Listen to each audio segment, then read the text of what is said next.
Times are tough. Things cost so much, and you just have to have so many things in life these days. So, how do you ever get to the point that you can sit down, read a book without worry, and really concentrate on what you're reading? That used to be a big problem for me back when I worried about money all the time. And now I have time to go to the park, sit down with my book and read without worrying about money. Let's talk about some of the concepts and some of the ideas that we can use to save ourselves some cash so that we actually can get to the point that our mind is freed up without worry. Hi, I'm Bonita and I am early retired. I'm not old enough yet for Social Security. I'm living on a low income and I am living off of savings. I live in Kansas on a farm and I have a donkey. This is Brownie. I have frugal videos all year round, and I hope that you will join me this year as we share ways to save money and live our dreams. I grew up in a household where we had very little money, but I never heard my parents talk about it. They never seemed to worry about it. They always knew that they could make ends meet. And that's one of the things that I always strived to get to the point of, to get to the point where I didn't have to worry about making ends meet. I watched my mother make curtains out of towels for our homemade camper. And when I was talking to my mother in law this last week, she also made curtains out of towels when she was first married over 50 years ago for their basement apartment. So, those are some of the little things that they did back then. They figured out how to make it work. Even if it seemed like there was no way or they couldn't have the things that they needed, they figured out a way to make it work. They never let themselves think that they couldn't do it. They figured out a way. I think that enduring spirit was a big piece of how they made it through. So many times today, people will feel like, I can't do this. I can't make it work. I can't make my bills. I can't buy food. And remember that saying, whether you think you can or you can't, you are probably right. So that enduring spirit made a big difference in figuring out a way to get by on little amounts of money. And we can still do some of that today. Some of that thinking about doing it ourselves and that fiery spirit of knowing that we can make it to the end of the month can really make a huge difference. Our attitude can make a huge difference. So, when I was in Texas this past year, I stopped by some of those Amazon stores. I wasn't super impressed, but I did find this really good deal on blackout curtains. And I decided to grab a set of those. They were $6 for two big panels, and I put them in between two of our rooms to help with heating and cooling this summer. And I paid $6. We partition off our rooms for heating and cooling, and that saves us a lot of money. And that's some of the things that you can do to make things work. Keep your bills as low as you possibly can. Sit down and write out all of those bills and say, what can I do to reduce what I have to come up with? And once you can reduce it to the minimum, then you know you have extra money for spending. If you want to spend, you have extra money for savings, and you have a better confidence that you are able to make it to the end of the month, make it next month. So look at those bills and figure out a way to get them to the lowest possible amount that you possibly can. That's what I have done. I drive an older car. It's a 2012. I bought it outright. I don't have any car payment. I have liability only on my car because that is allowed in Kansas. So I keep my costs for my car super low. My house is paid off. I have low electric bill. I don't have any trash bill. I don't have any water bill because I live in the country. But we keep things as minimal as we possibly can to try to crunch those numbers. When you have your numbers crunched, you have more freedom. And people talk about buying freedom. That's how they're buying their freedom. They're crunching those expenses down to hardly anything. And that gives you more freedom in the end. I remember when I was raising my kids and I was making about $8 an hour, and I was struggling to buy groceries and trying to figure out how to stretch the food that I could afford. And then a few days before it was time to get paid again, I was struggling trying to figure out how I was going to come up with those last few meals that I needed to make it until payday, and how I was going to put gas in my car to make it until payday. And then I had a cousin teach me how to coupon, how to use the rebates. And I have all of those listed in the description box below. But she taught me how to stack those deals and how to look for and buy things that cost me pennies. And I was able then to build my stock.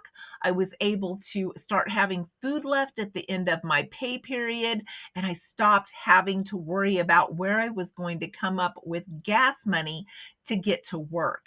And that was a huge turning point for me, learning how to use those rebates and those coupons to save money and to get the biggest bang for my buck. Nowadays, there is so much criticism from our neighbors and the people that we go to work with. There are so many people that think that you should have more, do more, buy more. Your kids should have more. And it puts a lot of pressure on us as parents. I remember when I was growing up, we had those little tiny flat canvas shoes that you could get in different colors. Do you remember those? And I had one pair of those, and I had my church shoes. I had a black pair and a white pair because you couldn't wear white after Labor Day. Do you remember those rules that we had to stick with growing up? But those little flat canvas shoes, they had a good sole. So unless my toe had worked its way completely through the top of that canvas shoe, I wore them. I wore shoes and I had a hole in the toe. Can you imagine? That was not unusual.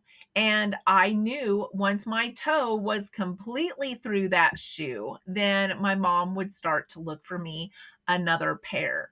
Now, if you outgrew your shoes, you could get another pair, but otherwise, you had to wear them out. And that was what was considered worn out in our family. The other night I was at a ball game for my grandson and I saw this little girl go, "Mom, I need new shoes. Look, it's starting to come apart here. It's starting to get a hole here. It's starting to get a hole here." And she had great big thick soles and they looked great. And I was sitting there remembering growing up thinking, unless it was super rainy or super cold, that toe being out of the shoe was not going to be a big deal in our household. You still had a good sole, your foot was still covered, and you were okay. But things have changed. Kids now have multiple pairs of shoes where we maybe had a dress pair and a relaxed pair to wear. They have multiple pairs of shoes when their feet grow so super fast. So think about the way things have changed. Sometimes we are conditioned to have our kids have all these pairs of shoes. But even when my kids grew up, they had a dress pair and they had an athletic pair, and they didn't have multiple pairs because there just wasn't a reason when their feet grew so fast. So some of that thinking, I think, has gone away from us. Some of that reasonable thinking about what we really truly need versus what we think we need for appearances. Now, I'm not saying that your kids should run around with a hole in the toe of their shoe. I'm just saying that sometimes we need to really think about those needs versus those wants. So often, those lines have been blurred these days with expectations of what others think our needs should be versus what maybe we can really afford at the time. And we have to prioritize those needs to get the biggest bang for our buck. One of the first things that my cousin taught me when I started couponing is you never pay for toothpaste. I'm like, what? You never pay for toothpaste? And she said, no, you get a coupon and then you wait for it to be on sale. And when it's on sale, like for 99 cents, and you have a dollar coupon, then you use that dollar coupon and you just made yourself a penny.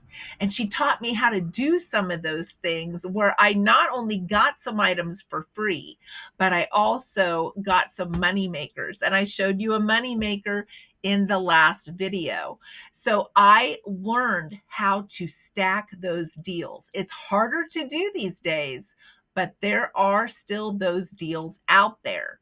So think about the needs versus the wants and how blurred those lines can be, and start crunching those numbers to make you have less worry. When I was growing up, you actually had to have the money to purchase something, also. Totally different concept than today. Today, if we have a credit card, we think we have the means to buy something. But just having that credit card in our wallet does not mean we can pay that off at the end of the month. And so many of us have stopped thinking about having to pay that off at the end of the month. We will pay it off when we get to it. And that's where we start getting ourselves into trouble. If we went back to the idea of if I can't afford it, I don't buy it, there might be a few more of us with some holes in the toes of our shoes because we can't pay for it at the end of the month. And maybe when we were shopping, we might look more at those less expensive shoes, knowing that our kids are going to outgrow them very quickly, rather than those name brand expensive shoes because we want them to look like everyone else. So much of this has changed over the years, and all of those things put pressure on us and put pressure on the decisions that we make. And sometimes those decisions that we make are not the best thing for our pocketbook. So, if you've watched my channel for a while, you may realize that sometimes I present things just for you to think about.